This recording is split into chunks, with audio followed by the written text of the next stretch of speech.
10යි 5 අභ්‍යාසය අගේ සොයන්න තියෙනවා. පළවෙනි කොටස 11න් 8 අඩු කිරීම 11න් 7.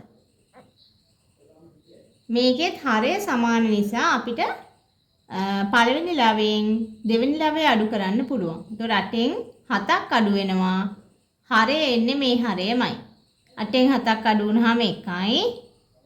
11න් 1යි කියලා අපිට පිළිතුර තියන්න පුළුවන්. දෙවෙනි කොටස 12න් 13 අඩු කිරීම 12න් 7. පොදු හරය 12 13න් අඩු කරනවා 7.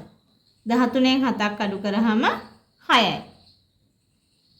පිළිතුර වෙන්නේ 12න් 6. මේක සුළු කරලා සරල කරලා උත්තරේ තියන්න පුළුවන්. 6න් බෙදන්න පුළුවන් හරයයි ලවයයි දෙකම. එතකොට එන්නේ 2න් 1.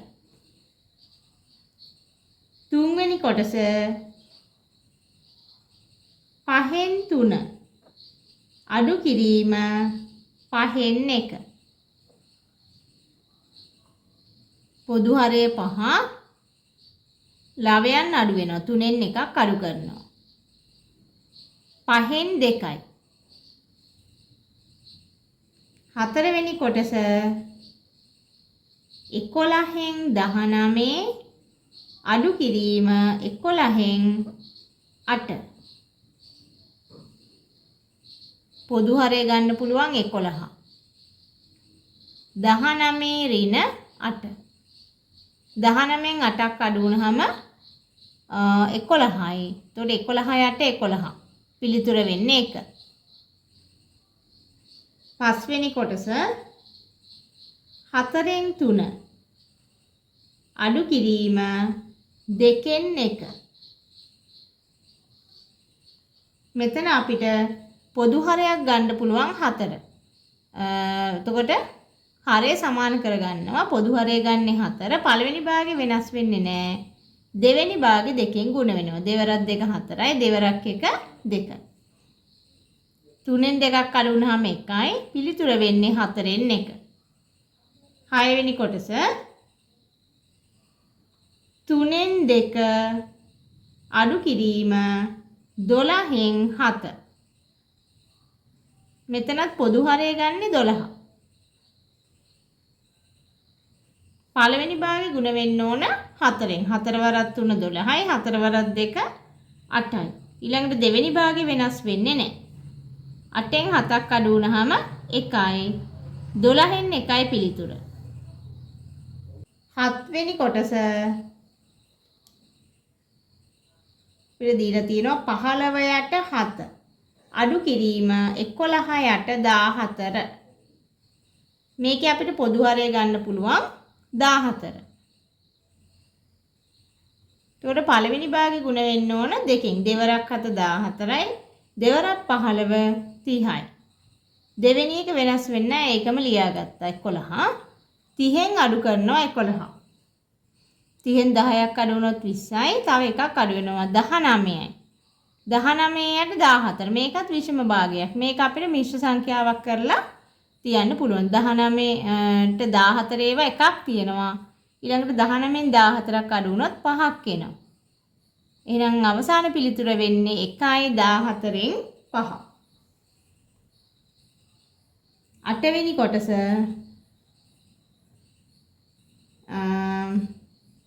10න් 13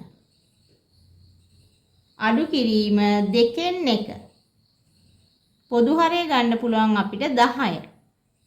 පළවෙනි භාගෙ වෙනස් වෙන්නේ නැහැ. දෙවෙනි එක ගුණ වෙනවා 5න්. 5 වරක් 2 10යි. 5 වරක් 1 5යි. 13න් 5ක් අඩු වුණාම 8යි. 10න් 8යි. ඒක සුළු කරන්න පුළුවන්. 2කින් බෙදනවා. දෙවරක් 4යි. දෙවරක් 5යි. අවසාන පිළිතුර වෙන්නේ 5න් 4. 9 වෙනි ප්‍රශ්නේ 2න් 3 අඩු කිරීම 5න් 6. පොදු හරය ගන්න පුළුවන් 10යි. පළවෙනි භාගේ ගුණ කරනවා 5න්. 5 වරක් 2 10යි 5 වරක් 3 15යි. දෙවෙනි භාගේ ගුණ වෙන්න ඕනේ 2කින්. දෙවරක් 5 10යි දෙවරක් 6 12යි. 15න් 12ක් අඩු වුණාම 3යි. 10න් 3යි පිළිතුර. 10 වෙනි ප්‍රශ්නේ 6න් 5 අඩු කිරීම 4න් 3.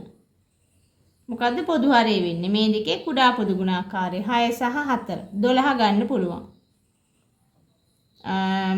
එතකොට පළවෙනි භාගේ ගුණ වෙනවා 2කින්. දෙවරක් 6 12යි දෙවරක් 5 10යි.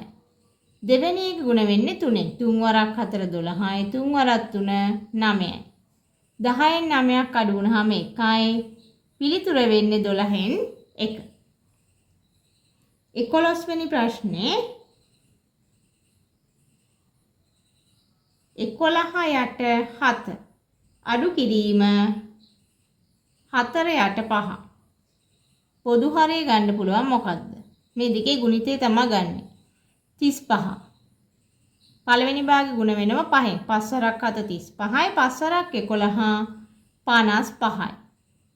අඩු කිරීම 7 වරක් 5 35යි 7 වරක් 4 28යි. 55න් අඩු වෙනවා 28ක්.